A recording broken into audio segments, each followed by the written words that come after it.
निर्माण हुआ है, उसकी इमारत बनी है। अभी अभी प्रातःकाल उसके उद्घाटन का कार्यक्रम था और प्रधानमंत्री जी ने वहां जितने श्रमिक थे उन श्रमिकों के प्रतिनिधि 10 लोगों को अपनी ओर से सम्मानित किया और एक प्रकार के श्रमिकों का सम्मान वो देखते ही बनता था, क्योंकि ऐसा माना जाता है कि जो श्रमिक है वास्तव में वही हर चीज के निर्माण में उसका एक बहुत बड़ा योगदान होता है। चाहे छोटी चीज है चाहे बड़ी चीज है, बिना श्रमिक के हम लोग इन कामों को पूरा कर नहीं सकते हैं। हमारे जो भी आर्थिक विकास है उसमें 4 स्तंभ होते हैं, चाहे उसमें पूंजी है, चाहे उसमें भूमि है, उद्यमिता है और साथ में श्रम है। श्रम के बिना कभी भी कोई विकास का काम संभव होता नहीं है। और मैं आपका बहुत आभार प्रकट करता हूं कि आप सब लोग एक श्रमिक के नाते से इस देश की सेवा कर रहे हैं। श्रमिकों को महान शिल्पी यानी विश्वकर्मा के नाम से भी जाना जाता है। कहा जाता है कि इतिहास में विश्वकर्मा हमारे सबसे पहले शिल्पी हुए हैं जिन्होंने कुछ न कुछ निर्माण करके और हमारे जीवन को सुखी बनाया। चाहे वो प्रारंभ में मिट्टी से चीजें बनती थी, लकड़ी से चीजें बनती थी, लोहे से चीजें बनती थी और धीरे धीरे इन सब चीजों का उपयोग करते हुए आज आधुनिक युग में भी मशीनों के माध्यम से भी श्रमिक ही काम करते हैं और इन श्रमिकों के बिना हम एक भी चीज का विकास कर नहीं सकते हैं। हमारा जीवन दूभर हो जाएगा। आज अगर दुनिया को इस लेवल पर, इस स्थान पर लेकर के आए हैं तो ये सब श्रमिक ही इसको लेके आए हैं। श्रमिक हरियाणा के विकास में भी बहुत काम कर रहे हैं। हम अपने हरियाणा को विकास को बुलंदियों पर लेकर के गए हैं। दूसरे राज्यों से यदि हम आगे हैं तो इसमें भी श्रमिकों का जो है बहुत योगदान है। आपके बल पर हरियाणा सबसे तेज गति से प्रगति करने वाला ये प्रदेश बना है। स्वामी विवेकानंद भी कहा करते थे कि श्रम ही जीवन है। जिस समाज में श्रम को महत्व नहीं मिलता वह बहुत जल्दी नष्ट हो जाता है। अर्थात हम भी उसी सिद्धांत पर एक प्रकार से काम करते हैं। श्रमेव जयते में विश्वास रखते हुए श्रमिकों के प्रति हमने बहुत सी योजनाएं बनाई हैं ताकि श्रमिकों का जो जीवन है वो सरल कैसे हो, उनके जीवन, उनके परिवार की आवश्यकताएं वो कैसे पूरी हो, इस प्रकार से आगे हम बढ़ते हैं। अपने यहाँ 2 प्रकार के श्रमिक हैं, संगठित क्षेत्र, असंगठित क्षेत्र। संगठित क्षेत्र तो मात्र 25% श्रमिक ही होते हैं, 75% श्रमिक तो असंगठित क्षेत्र से होते हैं। असंगठित क्षेत्रों का जीवन और ज्यादा दूभर होता है क्योंकि वहां निश्चित कोई आय के साधन नहीं होते। अपना रोजगार स्वयं ढूंढते हैं, स्वयं काम करते हैं या कहीं इक्का दुक्का की संख्या में लोगों के पास जाकर के नौकरी करते हैं। उनकी सुरक्षा रखना बहुत आवश्यक है, बहुत जरूरी है। जब भी इस प्रकार के श्रमिकों की कोई कठिनाई आती है उस कठिनाई को दूर करने के लिए हमने विभिन्न प्रकार की योजनाएं बनाई हैं। श्रमिकों की न्यूनतम वेजेस यानी न्यूनतम वेतन, इसकी सुरक्षा भी हम करते हैं। श्रमिकों का यदि कभी कोई नुकसान हो जाए यानी दुर्घटना हो जाए तो उस दुर्घटना के बीमे की हम चिंता करते हैं। श्रमिकों के रहन सहन के लिए उनके मकान की चिंता, उनके अन्य साधनों की चिंता ये हम करते हैं। विशेष तौर पर श्रमिकों के बच्चे, वो क्योंकि आज पढ़ाई काफी महंगी भी हो गई है, पढ़ाई में खर्च भी होता है, कहीं धन के अभाव में बच्चे अशिक्षित न रह जाएं, इसलिए उन बच्चों को शिक्षा के लिए विभिन्न प्रकार के हमने कई सम्मान राशि, कई छात्रवृत्तियां इस प्रकार से शुरू की हैं। 2 प्रकार के हमारे बोर्ड हैं, श्रम कल्याण बोर्ड और कंस्ट्रक्शन वर्कर बोर्ड। तो इस प्रकार के बोर्ड के माध्यम से ये हमने बहुत सी योजनाएं बनाई हैं। उन योजनाओं में अभी जैसा मैंने बताया कि हमारी श्रम कल्याण बोर्ड की जो योजनाएं 7,000 रुपए से शुरू होती थी उनको हमने मिनिमम 10,000 से शुरू किया है। आज ही उसकी मैं घोषणा करता हूं कि 7,000 का 10,000, 7,500 का 10,000 और 8500 का भी 10,000, इन तीनों राशियों को हमने बढ़ा करके न्यूनतम 10,000 किया है। इसी प्रकार जो कंस्ट्रक्शन वर्कर बोर्ड है उनमें भी कक्षा 1 से लेकर के 12वीं तक ये 10,000 रुपए की राशि दी जाती है। अधिकतम राशि तो हम स्कूली शिक्षा के लिए और कॉलेज के लिए 18,000 रुपए तक भी देते हैं। अब CS, ITI, post graduate, MBBS आदि के लिए भी ये राशि दी जाती है।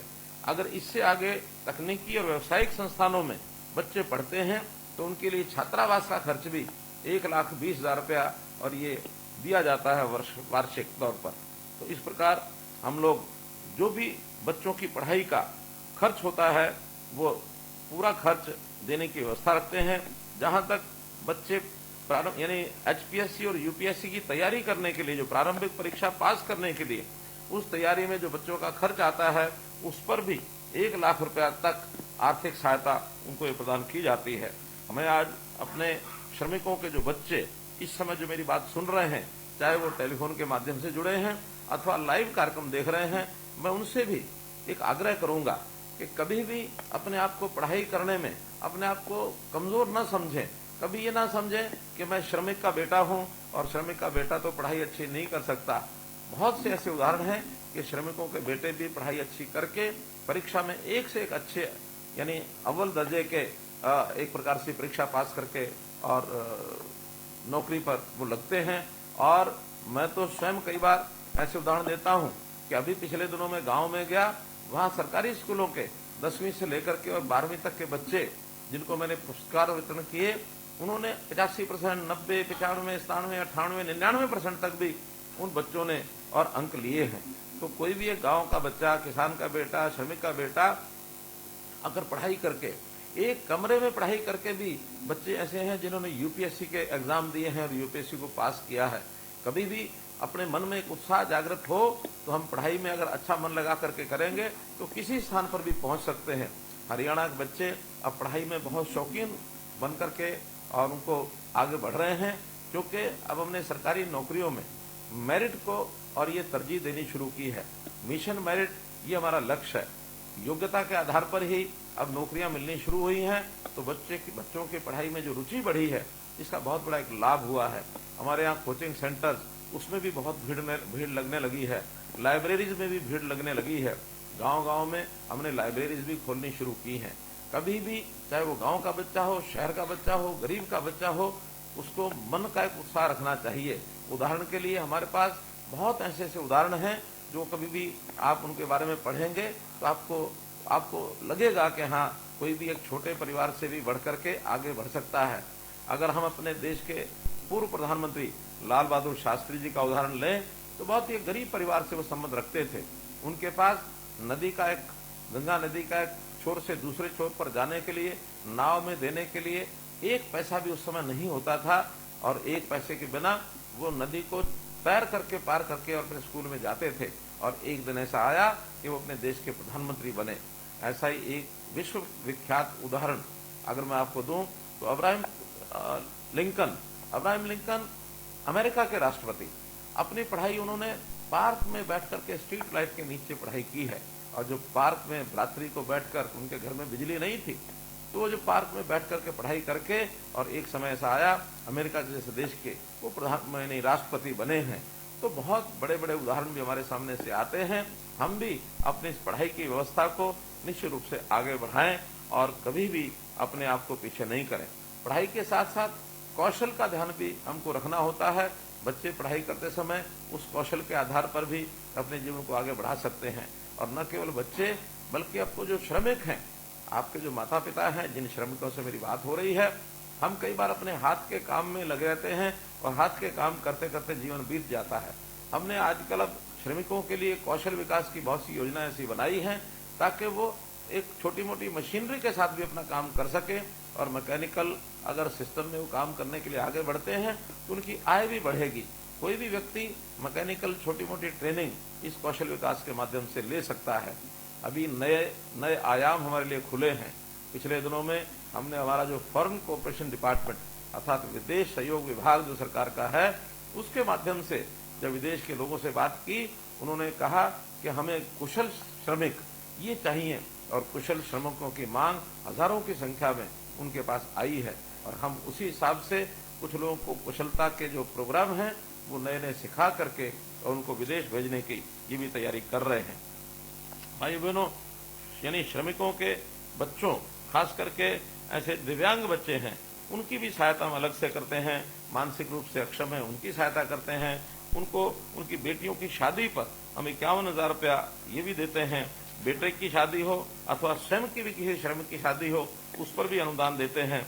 तो इस प्रकार मुख्यमंत्री श्रम पुरस्कार योजना में भी हम 51,000 रुपये से लेकर के 2 लाख रुपया देते हैं।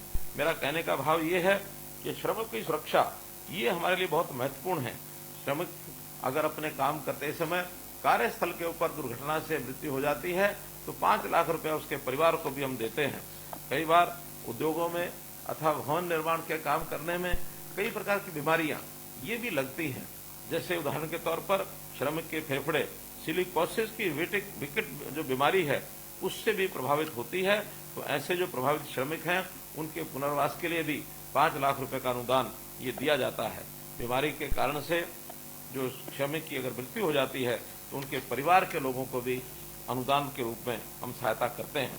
भाइयों बहनों, हमारे यहाँ जो हरियाणा राज्य कर्मचारी राज्य बीमा वेलफेयर है, इनकी सहायता, इनके माध्यम से भी 21,000 रुपए के कम वेतन पाने वाले को हम 24 लाख बीमित श्रमिकों और उनके आश्रितों को समग्र स्वास्थ्य सेवाएं ये प्रदान कर रहे हैं। अर्थात ESI का लाभ ये भी भरपूर इन श्रमिकों को मिल रहा है। श्रमिकों की योजनाएं बहुत हमने बनाई हैं और इन छोटी छोटी योजनाओं को पाने के लिए अब आपको किसी ऑफिस के चक्कर नहीं काटने पड़ते, बल्कि सारे सिस्टम हमने ऑनलाइन बना दिए हैं।